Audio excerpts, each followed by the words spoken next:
মধ্যপ্রদেশের নির্মল নামে একজন ডাক্তার ছিলেন। তার কলকাতার হাসপাতালে চাকরি করার বহু দিনের ইচ্ছা ছিল, কিন্তু বাংলা না জানায় সে সহজে চাকরি পাচ্ছিল না। लगता है बिना बांग्ला सीखे मुझे कोलकाता पे नौकरी नहीं मिलेगा। তাই সে মোবাইলে ইন্টারনেটের মাধ্যমে বাংলা শেখা শুরু করলো। সে মোবাইলে বাংলার বহু ক্লাস করতে শুরু করলো। কিছুদিনের মধ্যেই সে খুবই সুন্দর বাংলা বলতে এবং লিখতে শিখে গেল। বাংলা তো শিখে নিয়েছি, এবার একটাই কাজ করতে হবে আমাকে। তারপর সে কলকাতার বহু হাসপাতালের সঙ্গে ফোনে যোগাযোগ করতে শুরু করলো, কিন্তু কিছু লাভ হলো না। কোনো হাসপাতাল তাকে চাকরি দিতে রাজি ছিল না। অবশেষে সে হতাশ হয়ে পড়ল। তারপর হঠাৎ একদিন সকালে হ্যালো। হ্যালো, আপনি কি নির্মলবাবু বলছেন? হ্যাঁ বলুন। আমি বরাকনি হসপিটাল থেকে রতন বলছি। বলুন। আপনি কি চাকরির খোঁজ করছিলেন? হ্যাঁ খোঁজ করছিলাম। আমাদের হসপিটালে ডাক্তারের অভাব, আপনি কি কাজ করতে চান? হ্যাঁ হ্যাঁ অবশ্যই অবশ্যই করব। আমাদের হসপিটালটা প্রপার কলকাতায় নয়, তাও কি আপনি কাজ করতে চান? নির্মল বাবু একটু ভাবলেন। হাসপাতালটা কলকাতার কাছে হওয়ায় তিনি বললেন, হ্যাঁ অসুবিধা নেই, করব, আমি করব। তাহলে আমরা হসপিটালের সব ডিটেলস আপনার ফোনে পাঠিয়ে দিচ্ছি। নির্মল বাবুর এত আনন্দ হলো তিনি নাচতে শুরু করলেন।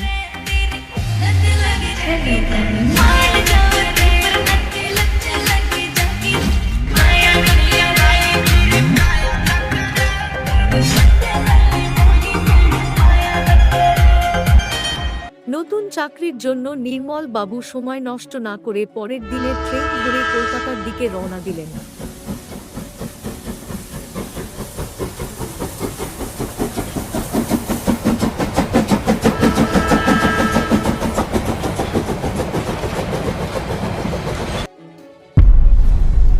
তারপর নির্মল বাবু বরাখুনি নামক গ্রামে এলেন। তারপর নির্মল বাবু হাসপাতালে এলেন। হাসপাতাল দেখে নির্মল বাবুর একটু অন্য রকম লাগলো। নির্মল বাবুর গা ছমছম করতে লাগলো।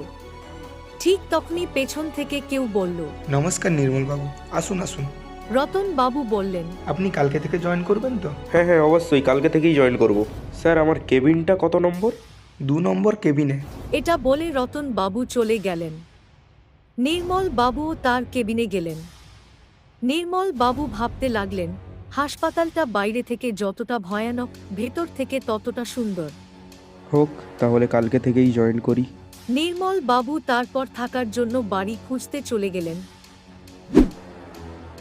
নির্মল বাবু খুবই সুন্দরভাবে নিজের ডিউটি পালন করতে থাকলেন। কি সমস্যা বাবু আপনার? বাবা, 3 দিন ধরে জ্বর সর্দি কাশি সব লেগেই আছে, কি করব খুঁজে পাচ্ছি না। আচ্ছা বসুন আপনি, আমি লিখে দিচ্ছি ওষুধ। নির্মল বাবু এইভাবে বহু মানুষের সেবা করতে থাকলেন।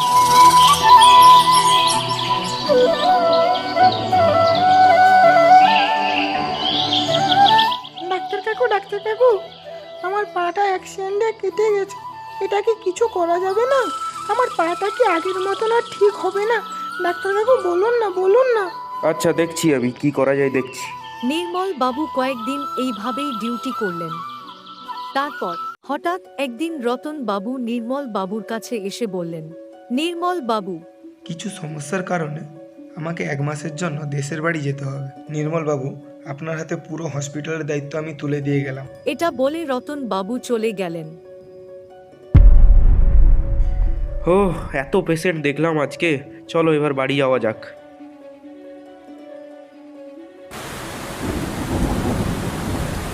এত বৃষ্টি হচ্ছে, আমি রুমে যাব কিরকম? তারপর নির্মল বাবু বৃষ্টি থামার অপেক্ষা করতে লাগলেন। অনেক সময় হয়ে গেছে, অনেক রাতও হয়ে গেল, বৃষ্টি মনে হয় থামবে না, আমাকে আজকে হসপিটালেই থেকে যেতে হবে। হোক, আজকে আমি রেস্ট রুমেই থেকে যাই, কালকে একদম ডিউটি শেষ করে বাড়ি যাব। এই বলে নির্মল বাবু রেস্ট রুমে চলে যান।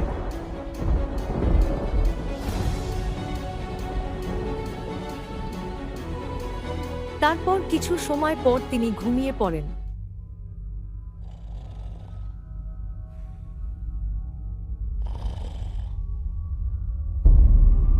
হঠাৎ যখন রাত 3টা, তখন দরজায়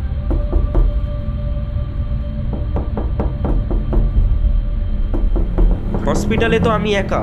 দরজায় কে ঠকঠক করছে? কে কে?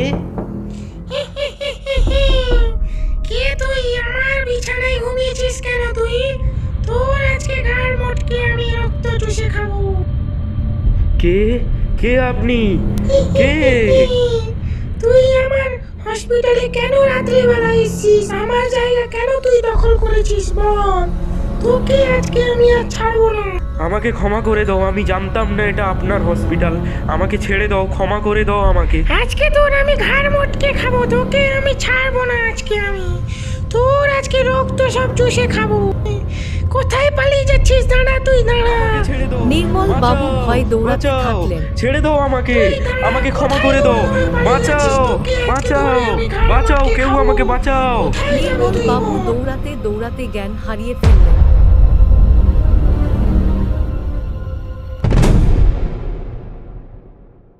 আপনারা যদি এরকম ভিডিও দেখতে পছন্দ করেন তাহলে আমাদের চ্যানেলটিকে সাবস্ক্রাইব করুন এবং বেল আইকনটি প্রেস করুন। দেখা হবে পরের ভিডিওতে। Bye bye.